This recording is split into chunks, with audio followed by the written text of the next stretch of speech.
At my father's house, recovering from surgery, I discovered they sold my $25,000 wedding ring for my sister's vacation. Dad grinned and said, "Your ring gave Diana the trip she always wanted." I smiled back because there was something crucial they didn't know about that ring. I'm Julia Henderson, 37, a marketing director for Bright Hollow Labs, a pharmaceutical research company where I earn $125,000 annually managing multi-million-dollar product launches. 3 weeks earlier, I'd undergone major abdominal surgery to remove a benign tumor, requiring extended hospitalization followed by weeks of recovery. Against my better judgment, I'd moved back into my childhood home in Charlotte so my family could help care for me while I healed. What I never expected was that they'd see my medical crisis as an opportunity to steal from me. The ring had been my late husband David's final gift before he passed from cancer 2 years ago. Not just expensive jewelry, but the last tangible connection to the love of my life. David had been a biochemist at my company, brilliant and gentle, who'd saved for months to afford that flawless 3-carat diamond set in platinum. "You sold my wedding ring?" I asked quietly, still weak from surgery. Diana bounced into the living room at that moment, her skin glowing with a fresh Thailand tan. At 29, she'd always been Dad's favorite. Everything came easily to her, and when it didn't, Marcus smoothed the way. "Julia, I just got back from the most amazing 3 weeks in Thailand. The beaches were incredible. You wouldn't believe the elephant sanctuary we visited." The pieces fell into place. 3 weeks, I repeated slowly. "Yes, Dad surprised me with the most generous gift. He said you wanted me to have an amazing vacation since I'd been working so hard at the real estate agency." Marcus's eyes met mine with a challenging stare. "Diana deserved that trip, Julia. She's been struggling financially, and you've always had everything handed to you. It was time for you to contribute to this family for once." The cruelty hit like a physical blow, but something inside me remained eerily calm. Growing up, I'd learned that Diana could do no wrong in Marcus's eyes. After Mom died when I was 15, he'd chosen his favorite child and made no effort to hide his preference.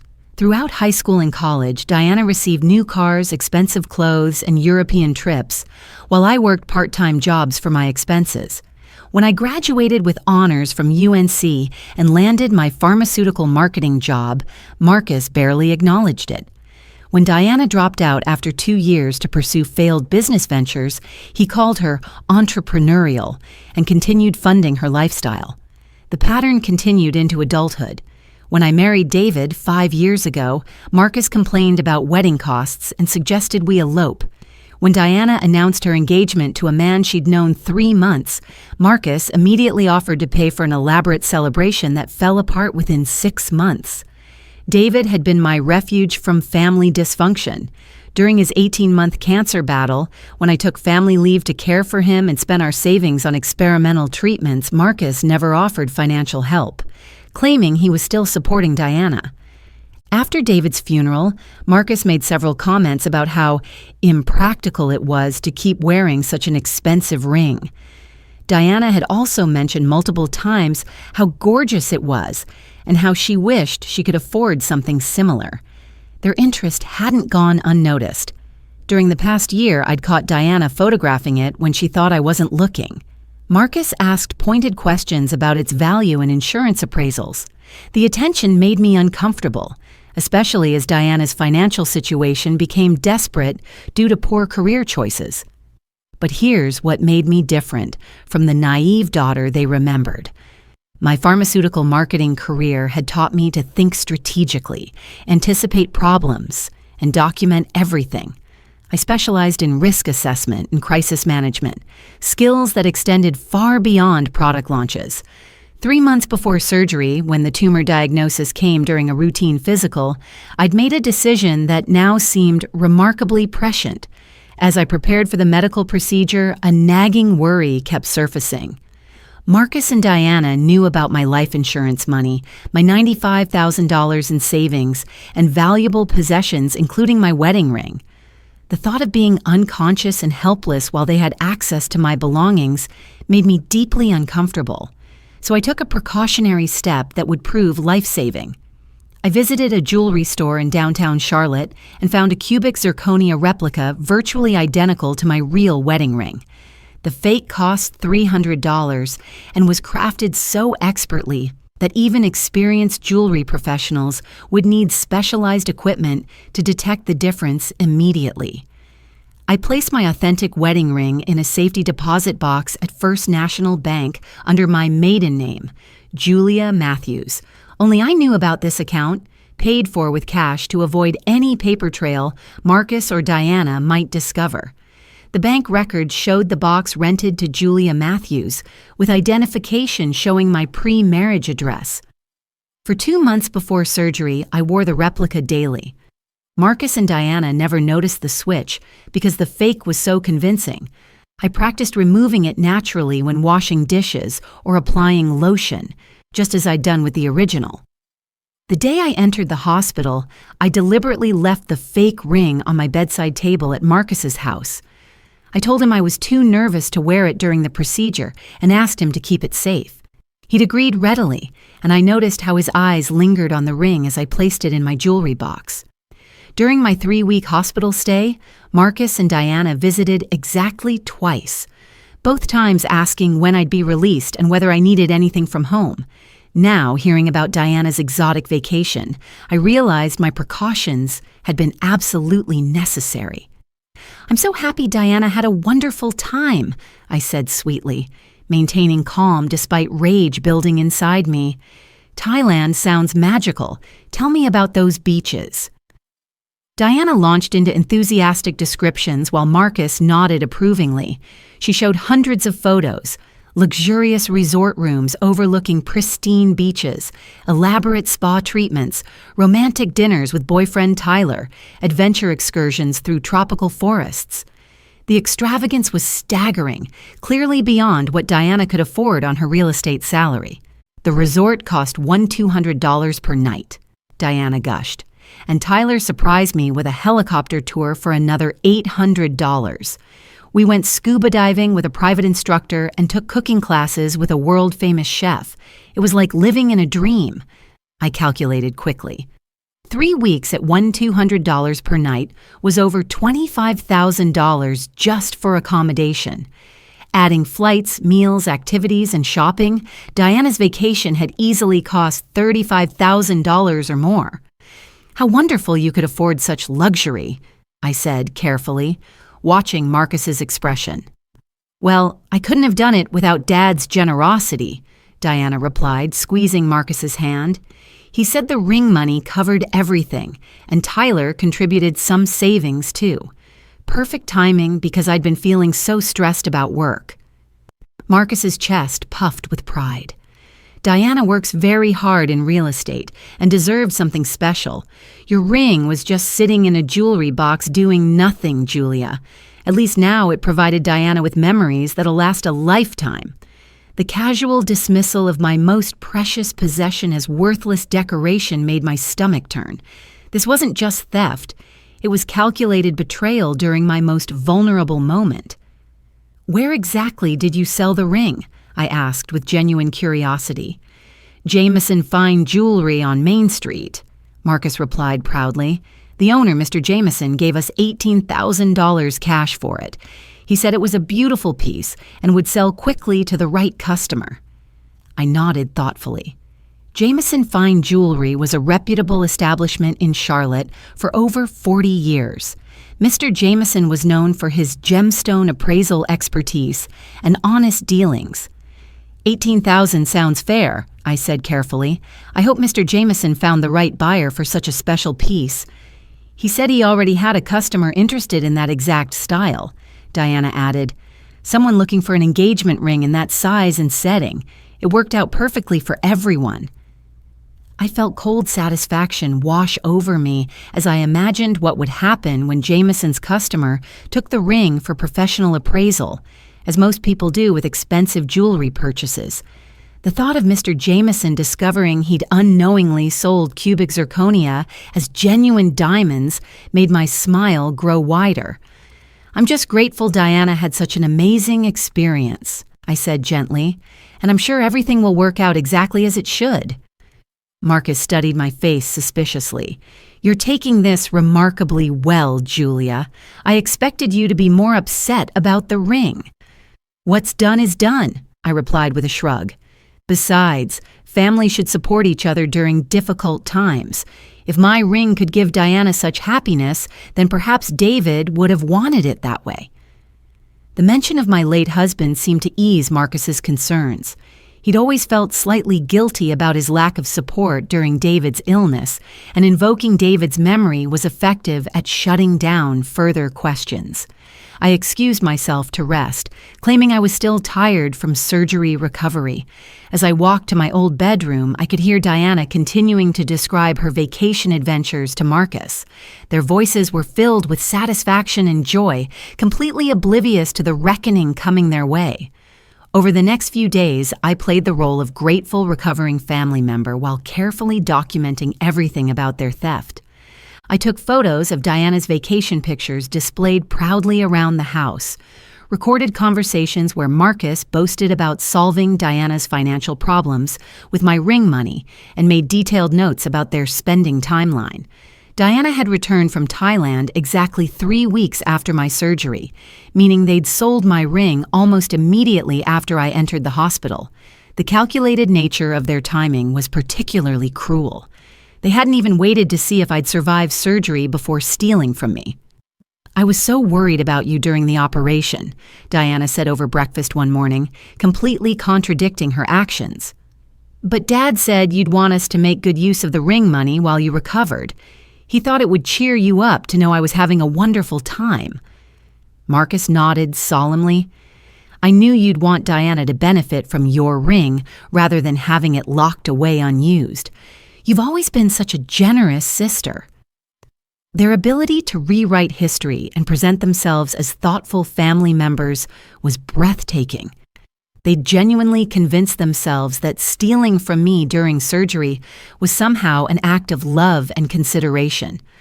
I called my office to check on work projects, using the conversation to casually mention my timeline for returning to full duties.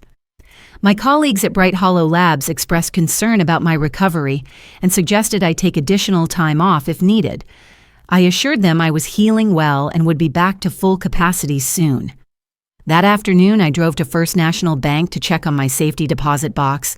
The real wedding ring sparkled brilliantly under fluorescent lights, its 3-carat center diamond catching every ray with stunning brilliance. The craftsmanship was exquisite, with smaller diamonds surrounding the center stone in a platinum setting David had chosen specifically to complement my hand. I held the ring for several minutes, remembering the day David surprised me with it. He'd planned an elaborate presentation during our anniversary dinner, getting down on one knee in the restaurant to present it as a symbol of eternal love. The memory brought tears, but also strengthened my resolve to protect David's legacy from my family's greed. The contrast between my genuine ring and the cubic zirconia replica was subtle, but significant. While the fake looked convincing to casual observers, real diamonds had a depth and fire no artificial stone could replicate. A professional jeweler with proper equipment would identify the fake immediately upon close examination. I returned the real ring to its secure box and drove back to Marcus's house, where Diana was showing neighbors more photos from her Thailand vacation. She'd invited several friends over for an impromptu gathering, eager to share stories about her exotic adventure. "Julia's ring made it all possible," Diana announced loudly to the assembled group. "Dad surprised me with the most generous gift by selling it while she was in the hospital.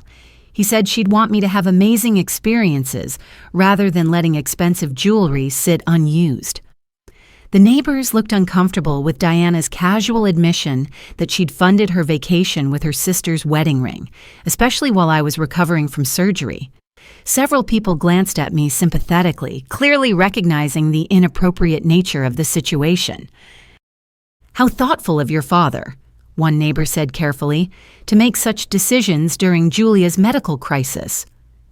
The subtle criticism in her tone went completely over Diana's head, but I caught the disapproving looks exchanged between several guests. Word would spread through the neighborhood about Marcus and Diana's behavior, adding another layer to the consequences they'd soon face. 1 week after learning about the theft, I was preparing dinner when the doorbell rang insistently. Marcus was at his weekly poker game, and Diana was showing properties to clients. I was alone in the house, still technically recovering, but feeling much stronger every day. Through the front window, I could see a man in an expensive suit standing on the porch, holding a small jewelry box and looking extremely agitated. My heart rate increased as I realized this might be the moment I'd been anticipating. I opened the door to find a distinguished gentleman in his 60s with silver hair and a deeply troubled expression. "Good evening, I'm looking for Marcus Henderson. I'm Harold Jameson from Jameson Fine Jewelry." "Hello, Mr. Jameson. I'm Julia, Marcus's daughter. He's not home right now, but I can take a message for him." I kept my voice neutral despite my excitement. Mr. Jameson's face was grim. "Miss Henderson, I need to speak with your father immediately about a very serious matter. 3 weeks ago, he sold me a diamond ring he claimed belonged to you. I've discovered the ring is completely fraudulent." I gasped in apparent shock. "Fraudulent? What do you mean?" "The stones are cubic zirconia, not diamonds," Mr. Jameson explained, his voice tight with anger. "I sold the ring to a customer yesterday for $22,000. When she took it for insurance appraisal this morning, the gemologist immediately identified it as worthless costume jewelry. My customer is threatening legal action, and my reputation is on the line." I invited Mr. Jameson inside, expressing appropriate concern and confusion. "I can't understand how this could have happened. That ring was my late husband's gift to me, and he assured me it was genuine." "Miss Henderson, either your husband was deceived when he bought this ring, or someone in your family knowingly sold me fake jewelry," Mr. Jameson said firmly. "I need immediate restitution of the $18,000 I paid, plus damages for the humiliation I've suffered with my customer." At that moment, Diana burst through the front door, having returned early from work. She froze when she saw Mr. Jameson, her face paling as she recognized him. "Mr. Jameson, what brings you here?" Diana asked with forced cheerfulness. "Miss Henderson," Mr. Jameson turned to face Diana, "I'm here because your father sold me fraudulent jewelry 3 weeks ago. The ring you claimed was worth $25,000 contains nothing but worthless cubic zirconia." Diana's mouth dropped open in genuine shock. "That's impossible. Julia's ring was definitely real. She wore it every day for years." "I have the gemologist's report right here," Mr. Jameson said, pulling out official documents. "Every stone in that ring is artificial. Your father committed fraud, and I demand immediate payment of $18,000, plus additional compensation for my damaged reputation." I watched Diana's face as reality sank in. Her vacation, her exotic adventures, her bragging to neighbors and friends, all of it had been funded by worthless, fake jewelry. The humiliation was visible as her confident expression crumbled into confusion and fear. "But Julia wore that ring constantly," Diana protested weakly. "How could it be fake?" Mr. Jameson's expression was unforgiving. "That's between your family and the police, Miss Henderson. I'll be filing criminal fraud charges tomorrow morning unless I receive full restitution tonight. Your father assured me the ring was authentic and valuable. He committed a serious crime." Just then, Marcus's car pulled into the driveway. Through the window, I could see him parking and gathering his things from the poker game. He looked relaxed and satisfied, completely unaware that his world was about to collapse. Marcus walked through the front door, whistling cheerfully, clearly having had a successful evening at poker. His smile disappeared immediately when he saw Mr. Jameson standing in the living room with Diana and me, all wearing serious expressions. "Mr. Henderson," Jameson said without preamble, I'm here about the ring you sold me 3 weeks ago. It's completely fraudulent." Marcus's face went through a series of expressions: confusion, denial, then growing panic as the implications became clear. "What are you talking about? Julia's ring was genuine. She wore it for years." "Every stone in this ring is cubic zirconia," Mr. Jameson stated, opening the jewelry box to reveal the fake ring. "My customer discovered this when she took it for insurance appraisal. I sold her worthless costume jewelry for $22,000, and now she's threatening to sue me for fraud." Marcus sank into his recliner, his face draining of color. "But that's impossible. Julia, tell him about your ring. David bought it from a reputable jeweler." I took a deep breath, knowing this was the moment I'd been waiting for. "Actually, Dad, I need to tell you something important about that ring." All eyes turned to me as I maintained my calm composure. 3 months ago, I had my ring appraised for insurance purposes. The jeweler mentioned how vulnerable expensive jewelry can be to theft, especially during times when people are incapacitated or hospitalized. He suggested I consider keeping a replica for daily wear while storing the original safely. Marcus's eyes widened as understanding began to dawn. Diana grabbed the back of a chair for support. "I had an exact cubic zirconia replica made and began wearing it instead of my real ring. The authentic ring has been in a bank safety deposit box for months." I paused, letting the revelation sink in completely. I suspected that during my surgery recovery, someone might be tempted to take advantage of my vulnerability. The silence in the room was deafening. Marcus's mouth opened and closed like a fish, gasping for air while Diana made a strangled sound of disbelief. "You deliberately set us up," Marcus whispered, his voice filled with shock and growing rage. "You knew we'd sell your ring, so you left us a fake." "I protected my most valuable possession because I know my family's character," I replied calmly. "I never told you to steal from me during my surgery. I never gave you permission to sell my ring. You made those choices entirely on your own." Diana collapsed onto the couch, her face buried in her hands. "Oh my God, we're going to jail. Tyler will leave me. Everyone will know we're thieves and frauds." Mr. Jameson's expression had shifted from anger to fascination as he watched the family drama unfold. "Miss Henderson, are you saying you anticipated this theft and prepared accordingly?" "I hope my family would respect my belongings during my medical crisis," I said carefully. "But I also took precautions to protect something irreplaceable, my late husband's final gift to me." Marcus stood up abruptly, his face red with fury. "You manipulated us. You knew we needed money, and you deliberately left fake jewelry knowing we might sell it." "I left my ring and my jewelry box in my room," I corrected firmly. "You stole it without permission while I was unconscious in a hospital bed. The fact that you stole something worthless instead of something valuable doesn't change the nature of your crime." Mr. Jameson cleared his throat. "Regardless of the family dynamics, I still need $18,000 immediately. My customer is demanding refunds and I have lawyers threatening lawsuits. This situation has severely damaged my business reputation." Marcus turned desperate eyes toward me. "Julia, you have to help us.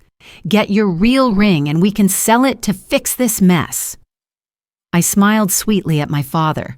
"My real ring is safely protected where thieves can't reach it. You made your choices, Dad. Now you get to live with the consequences." The next morning, Mr. Jameson filed police reports and pressed criminal fraud charges. Marcus and Diana were arrested within hours, their mugshots appearing in the Charlotte Observer under the headline, "Father and Daughter Accused of Jewelry Fraud." The story detailed how they'd stolen from a family member recovering from surgery to fund a luxury vacation. Diana lost her real estate license when her criminal conviction became public record. Her boyfriend Tyler left her immediately, disgusted by the theft and lies. Marcus faced professional sanctions that ended his financial planning career, and both were forced to declare bankruptcy to pay legal fees and restitution.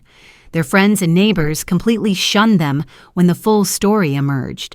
The house Marcus had been so proud of went into foreclosure, and they had to move to a different city to escape the shame of being known as the family who stole from their daughter during surgery recovery. As for me, I returned to my successful career at Bright Hollow Labs with a renewed appreciation for strategic thinking and protecting what matters most. I kept David's authentic ring safe in my possession, building a future free from the toxic family members who had finally revealed their true character. Sometimes the greatest act of love is protecting what matters most from those who would destroy it, and revenge served with patience and intelligence is far more satisfying than any angry confrontation could ever be.